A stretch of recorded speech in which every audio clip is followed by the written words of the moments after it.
Assalomu alaykum hurmatli aziz vatandoshlarimiz. Shu kecha kunduzda o'zbeklarga mos kelayotgan neoklassik uslubidagi interyer dizaynimizni to'liq obzorini sizlarga ozgina qisqacha ma'lumotini berib o'tib ketamiz.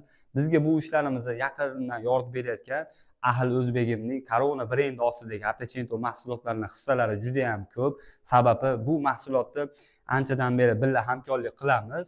Xudo xolasa mahsulotimiz sifatiga shu xonadonda egalarining yana bir karra yaxshiligiga, sifatliligiga, biz O'zbekistonda iqlimiga to'g'ri kelishiga realniy isbotini topdik.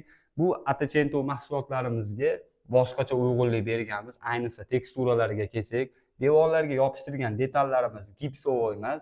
Bular hammasi Rossiyadan keladigan, Ozarbayjondan, Gruziyadan keladigan molding hisoblanadi.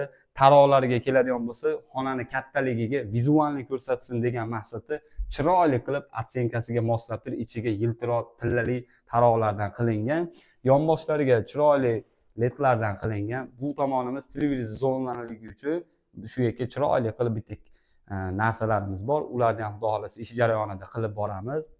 Bu tomoniga kelsak, radiatorlarni ham hamma yo'g'ini uyda razmeriga moslagan holatda chiqarib restavratsiya qilib boshqatdan qildik.